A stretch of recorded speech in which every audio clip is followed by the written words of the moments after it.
Bonjour tout le monde. Monsieur le vice-président de la Fédération sénégalaise de football, mesdames et messieurs les membres du comité exécutif de la Fédération sénégalaise de football, monsieur le secrétaire général de la Fédération sénégalaise de football, mesdames et messieurs les membres de l'administration fédérale, distingués invités, mesdames et messieurs les journalistes, chers membres de la presse nationale et internationale. Le comité exécutif de la Fédération sénégalaise de football s'est réuni ce samedi 11 juillet 2026 à notre siège de la cité Keur Gorgui. Cette rencontre stratégique avait pour but d'examiner plusieurs dossiers majeurs qui conditionnent la vie et l'évolution de notre football. Conformément à l'ordre du jour qui a été validé, nous avons pris des décisions structurantes pour nos compétitions nationales, nos infrastructures. Je tiens à vous restituer de manière transparente les principales résolutions de nos travaux. Sur l'intégrité, la fin des championnats, les compétitions de National 1, National 2 et du football féminin sont les finales programmées permettront de clôturer officiellement cette saison sportive 2025-2026. Validation du calendrier.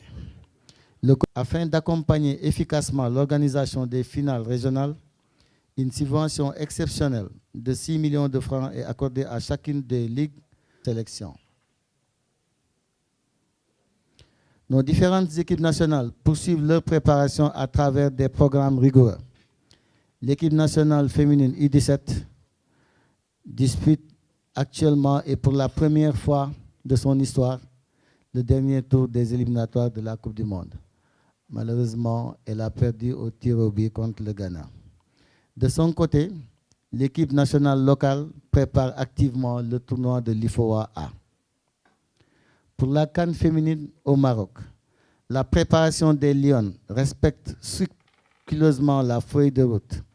Après un premier stage à Dakar, l'équipe est actuellement au Caire pour y distribuer des matchs amicaux avant de rejoindre le Maroc.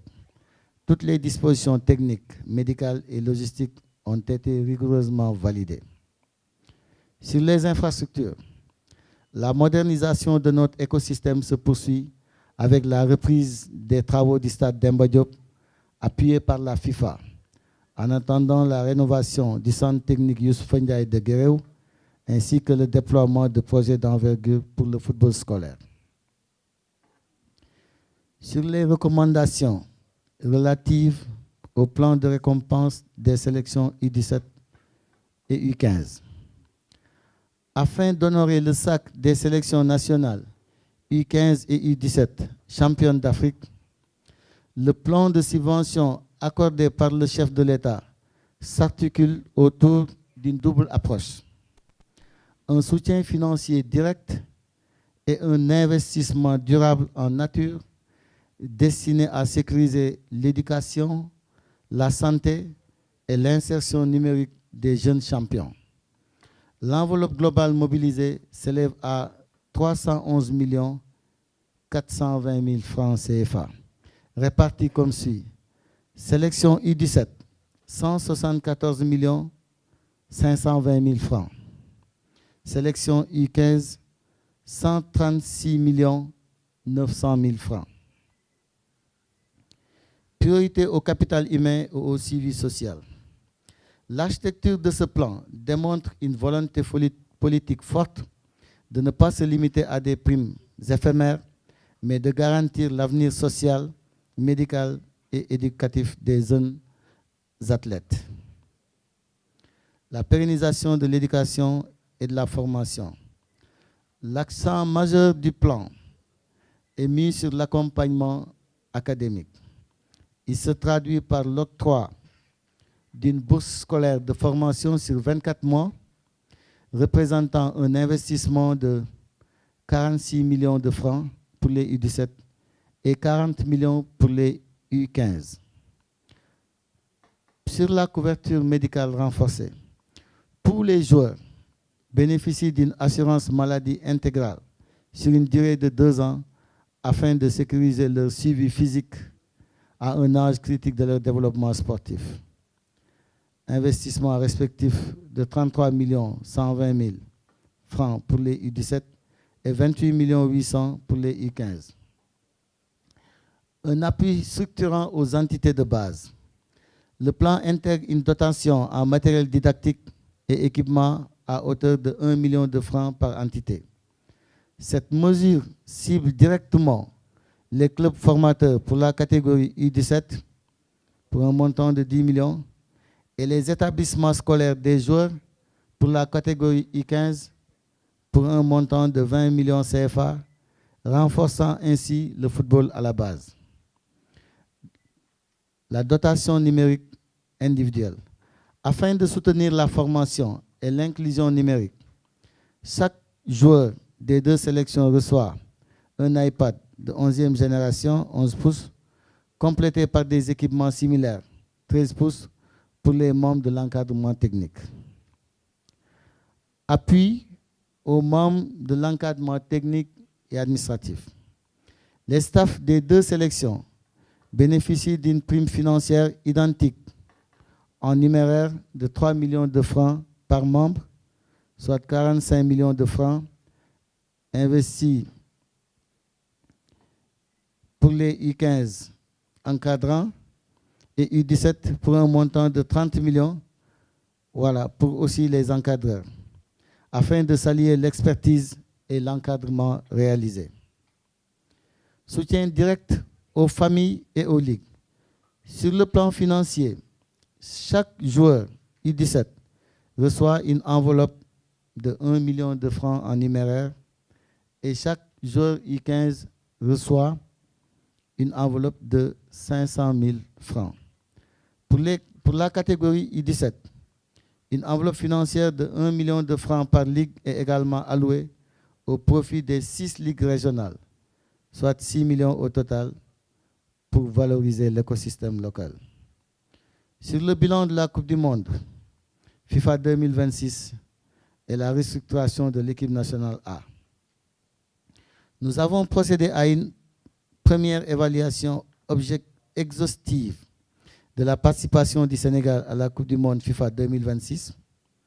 Le comité exécutif a reconnu à l'unanimité que les résultats sportifs obtenus sont malheureusement en deçà des ambitions légitimes de notre football et des attentes de notre public. Cette analyse lucide a mis en lumière plusieurs insuffisances d'ordre sportif, organisationnel et technique. Tirant les conséquences de cette campagne, s'inscrivant dans une démarche de haute responsabilité et d'amélioration continue, la Fédération sénégalaise de football a décidé de mettre fin à la collaboration entre le sélectionneur national Pape Bouna Thiaw ainsi qu'avec l'ensemble des membres de son staff technique. Les enseignements précieux de cette compétition mondiale serviront de base solide pour restructurer notre sélection nationale et aborder sous de meilleurs auspices les prochaines échéances, à commencer par les éliminatoires de la CAN 2027. Pour conclure, et afin d'acter cette transition dans le respect des règles, le comité exécutif a officiellement donné mandat au président de la Fédération sénégalaise de football de finaliser la procédure de rupture de la collaboration entre le sélectionneur national Pape Bouna Thiaw et tous les membres du staff technique de l'équipe nationale A en étroite relation avec le ministère de la Jeunesse et des Sports. Avant la formalisation de cette séparation contractuelle, la Fédération tient à rendre un hommage à Pape Bouna Thiaw pour la qualité du travail accompli. Les résultats obtenus ainsi que son dévouement constant au service du maillot national. Nous saluons avec beaucoup de respect l'engagement dont il a fait preuve tout au long de sa mission. La Fédération sénégalaise de football lui exprime sa profonde gratitude et lui adresse ses vœux les plus chaleureux de réussite, de plein épanouissement et de bonne chance pour la poursuite de sa carrière professionnelle. C'est avec cet élan renouvelé d'exigence, de responsabilité et de transparence que nous continuerons à travailler en parfaite synergie avec l'ensemble des acteurs du football et les autorités publiques afin de maintenir durablement le Sénégal parmi les plus grandes nations du football africain et mondial. C'est sur ces mots que je voudrais vous remercier pour votre aimable attention et je suis à votre disposition pour répondre à vos questions.